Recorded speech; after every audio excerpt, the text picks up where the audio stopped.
Praise the Lord. విత్తుట కోయుట అనేటువంటిది ప్రతి వ్యక్తి వెనక పనిచేస్తున్న అదృశ్య నియమం. కాబట్టి నేను ఒక ప్రశ్న మీకు వేస్తూ ఉన్నాను. నువ్వు ఏమి విత్తుచున్నావు? నువ్వు ఏమి విత్తుచున్నావు? క్రొత్త నిబంధనలో దేవుడు మనకిచ్చిన ప్రాముఖ్యమైన ఆజ్ఞలు ఏంటంటే పూర్ణ హృదయంతో దేవుని ప్రేమించడము, మనుషులను ప్రేమించడం. రెండవది, దేవుని ప్రేమించాలి, మనుషులను ప్రేమించాలి.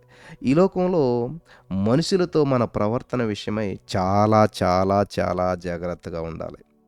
ఈనాడు చాలా కుటుంబాలు సాతాను దానికి గురైపోయి పతనావస్థలో ఉన్నాయి. కారణం తెలుసా? ఒకరి ఎడల ఒకరి ప్రేమ చల్లారిపోయింది. ఎక్కడ చూసినా రక్త సంబంధికుల మధ్య కూడా విభేదాలు, వైరం, గొడవలు, కక్షలు కనిపిస్తూ ఉన్నాయి. ఇతరులతో వారు పెద్దవారైనా చిన్నవారైనా కానీ, బంధువులైనా పొరుగువారైనా కానీ, వారితో నీ ప్రవర్తన ఎలా ఉంది? ప్రేమతో నడుచుకుంటున్నావా లేక పగతో నడుచుకుంటున్నావా? దీనత్వంతో నడుచుకుంటున్నావా లేక గర్వంతో నడుచుకుంటున్నావా?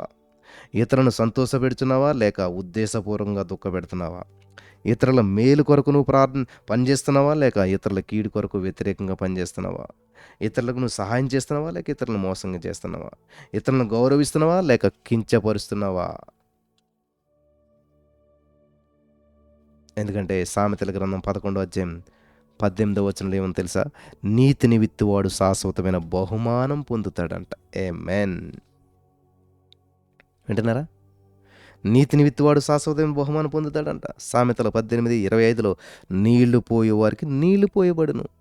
ఆమేన్. సామెతల 21:13 దరిద్రుల మొర్ర వినక చెవి మూసుకునేవాడు తాను మొర్ర పెట్టినప్పుడు అంగీకరింపబడడు. ఆమేన్. సామెతలు 26:27 గుంటను త్రవ్వువాడే దానిలో పడును, రాతిని పొర్లించు వాని మీదకి అది తిరిగి వచ్చును. సామెతలు 22:8 దౌష్ట్యముని విత్తువాడు కీడును కోయను, వాని క్రోధమును దండము కాలిపోవును. కీర్తన 126:5 కన్నీళ్లు విడుచుచూ విత్తువారు సంతోషగానముతో పంట కోసెదరు. ఆమేన్. యోబు 4:8 నేను చూచినంత వరకు అక్రమమును దున్ని కీడును విత్తువారు దానినే కోయుదురు. వింటున్నారా ప్రియులారా? ఇవన్నీ రిఫరెన్స్లే. ఇతరులను ప్రేమించి నిన్ను ప్రేమించే అనేకులను సంపాదించుకో. ఇతరులను ప్రేమించు. ప్రేమ అనే విత్తనం నాటితే ప్రేమ అనే పంట కోసుకుంటావు. ఇతరులను గౌరవించు. నిన్ను గణపరిచేటువంటి అనేకులను సంపాదించుకో. ఇతరులను సంతోషపెట్టు. నిన్ను సంతోషపెట్టేటువంటి అనేకులను సంపాదించుకో. ఇతరులకు మేలు చేసి నీకు మేలు చేసేటువంటి అనేకులను సంపాదించుకో. నీరు పోయేవానికి నీరు పోయబడును. సామెతలు 11:25.